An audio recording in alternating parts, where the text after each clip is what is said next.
시편 25편 1절에 다윗은 여호와여 나의 영혼이 주를 우러러 보나이다. 이게 지극히 정상적인 영적 상태죠. 근데 이게 안 되면 가난한 교인들은 어느 날 신앙을 버리게 됩니다. 영적 상태가 그만큼 중요한 거지. 정말로 복음으로 행복하고 정말로 복음으로 만족하고 정말로 복음으로 충분하도록 이렇게 만들면 응답은 그냥 오는 겁니다. 복음으로 답을 내면 모든 것이 되어집니다. 왜 그렇습니까? 하나님이 나와 함께 하시기 때문에 하나님이 되게 하시는 겁니다. 하나님이 뭐가 내 의지를 가지고 뭘 잘해야 되겠다는 거 이런 것이 우리 안에 많이 남아있고 이미 뿌리가 내려있는 거예요. 복음으로 답을 내고 우리의 신앙생활 전체를 체인지해야 됩니다. 바꿔야 됩니다. 그야말로 묵은 땅을 갈아엎어야 됩니다. 하나님의 자녀는 하나님의 언약 따라 뜻을 따라 하나님의 뜻을 이루는 삶을 살아야 된다. 내 마음대로 사는 것이 아니잖아요. 그래서 성령인도를 받는 겁니다. 그래야 신앙생활이 무너지지 않는 거죠. 하나님을 떠난 인간은 죄의 종이 되어버려요. 의인은 없나니 단 한 사람도 없다. 모든 사람이 죄를 범했다. 그 죄가 뭡니까? 하나님을 떠난 죄, 불신앙을 말하는. 그래서 인간에게 끊임없는 고통이 오고 저주가 오고 이 사단이 인간을 완전히 사로잡아가지고 12가지 시스템 속에 집어넣어 버렸어요. 이게 하나님을 떠난 아담 한 사람 때문에 온 겁니다. 모든 인간은 나면서 사주팔자 운명에 빠졌다.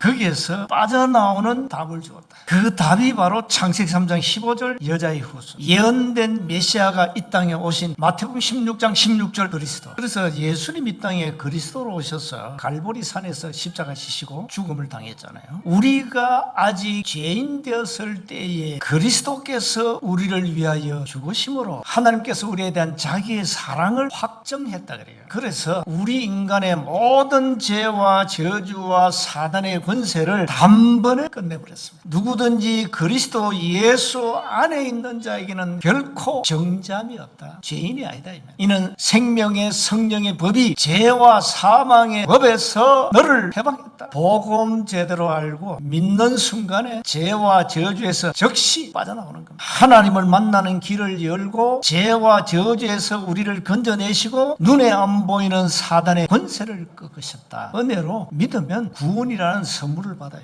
행위에서 난 것이 아니다. 왜 그렇습니까? 누구든지 자랑치 못하게 하려고. 인간은 그 어떤 행위로도 죄에서 빠져나올 길이 없어요. 어마어마한 흑암 권세에서 못 빠져나와요. 하나님을 만날 수가 없습니다. 그래서 하나님 그걸 아시고는 절대 불가능을 아시고 절대 가능케 하신 분이 그리스도입니다. 믿으라는 겁니다. 그것도 내 의지가 아니고 하나님이 은혜를 주셔서 믿게 하시는 겁니다. 사도행 13장 48절에 영생을 주시기로 작정된 자는 다 믿더라 그랬잖아요. 에베소서 1장 4절 5절에 창세전에 영세전에 우리를 택하셨다. 그게 은혜라니. 그래서 한 사람 그리스도로 말미암아 우리가 의롭다 하심을 얻었고 믿는 순간에 하나님의 자녀로 신분이 바뀐 겁니다. 고린도후서 5장 17절에 그리스도 안에 있으면 새로운 피조물이에요. 이전 것은 지나갔으니 보라 새 것이 되어 재창조의 능력으로 신분이 바뀌었다. 이걸 여러분이 누려야 되는 겁니다. 마귀로 틈을 타지 못하게 했는데 이 탐욕의 마귀가 아간에게 들어온 거예요. 마음과 생각을 사로잡아버렸어요. 우리에게도 이런 이 사단이 들어올 수 있죠. 유다에게 사단이 들어가니 그랬어요. 여러분 영적 상태가 건강하지 못하면 사단이 여러분에게 치고 들어옵니다. 들어온 순간에 여러분의 영적 상태는 다운돼 버립니다. 불신앙에 빠져버립니다. 그러면 사단은 여러분 속에 와서 집을 짓게 됩니다. 그리고 마음과 생각을 완전히 사로잡아버려요. 영적 상태가 건강하려면 어릴 때부터 복음이 각인돼야 돼요. 그래서 영적 상태를 여러분 건강하게 만듭니다. 마귀로 하여금 틈을 주지 마라. 여러분의 마음과 생각을 어느 날 사단이 사로잡도록 틈을 주지 마라. 그래서 여러분 신앙생활 어떤 경우에도 낙심하지 마시고 믿음에 굳게 서시고 마음과 생각을 하나님께 집중하시고 여호와를 바라보시고 내 영혼이 정말로 여호와를 바라보도록 24 기도하시면서 한 주간 승리하시기를 주님으로 축복합니다.